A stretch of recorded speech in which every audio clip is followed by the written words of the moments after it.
About 6 months ago, I purchased the cheapest Mac Mini that I could find on eBay. It's a 2020 M1 Mac Mini with 8 gigabytes of RAM and 256 gigabytes of storage. Now, I'm here to explain why I still believe this is a worthwhile computer to purchase in 2023, even with Apple releasing the new M2 Mac Mini. Let's check it out.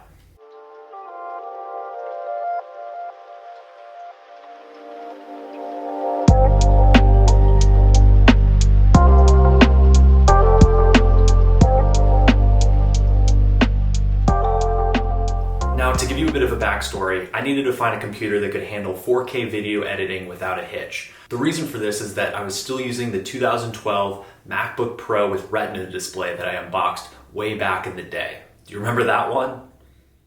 I wanted to wait and see if Apple was going to release a new Mac Mini in 2022, but again, it took them up until 2023 to actually soup up the specs of the Mac Mini, release the M2 chip, and get anything along with it.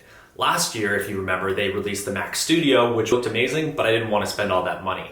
Instead, I opted to track down the 2020 M1 Mac Mini, which was selling for way under retail on eBay at the time. Today, you can get this even cheaper since the new M2 Mac Mini has been released. I knew for me, coming from a 2012 MacBook Pro, this would still be a worthwhile upgrade, so I went ahead and started to look at the different options. I ended up getting a crazy deal for this computer midway through 2022. Somebody posted a single blurry photo of the Mac Mini on their eBay listing, and the description said that the computer had been purchased less than 6 months ago, but was being upgraded to a MacBook Pro.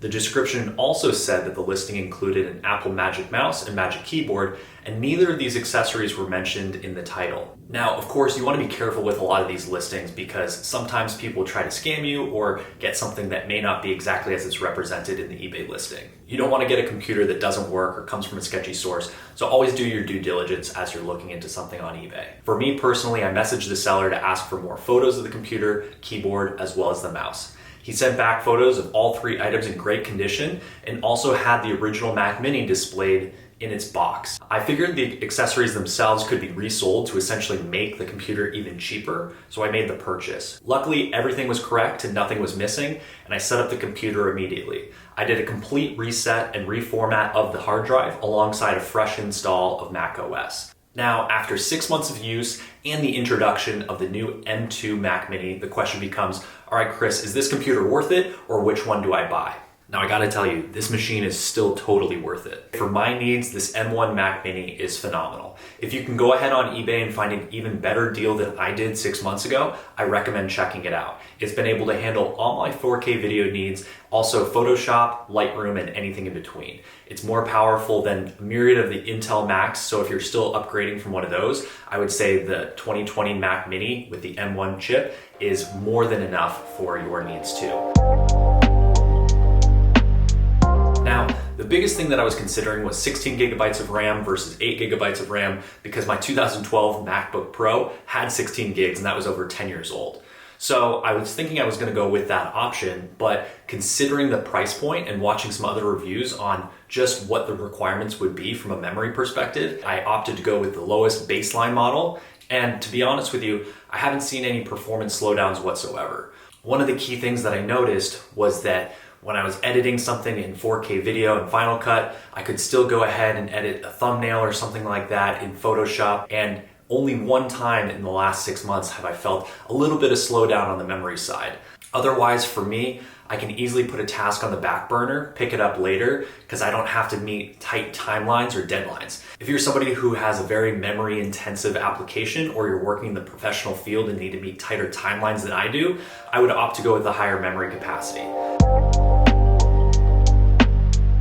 I knew since this was just going to be my desktop machine, I could easily attach multiple SSDs to expand the storage and make sure that all my video projects had a place to live. I also have an archive drive that I can put everything on afterwards that just serves as a backup for all my video needs. As I mentioned, my main use case for this computer is simply 4K video editing within Final Cut Pro, a little bit of Photoshop, as well as Lightroom editing. The other reason that I didn't mind the Mac Mini by comparison to any of the MacBook Pros or even the iMac with a display attached to it is because I already have my setup all ready to go. I have a separate laptop for work and I also have an iPad for on-the-go media needs. This was just going to act as my main digital storage hub and I knew I could have it plugged in all the time.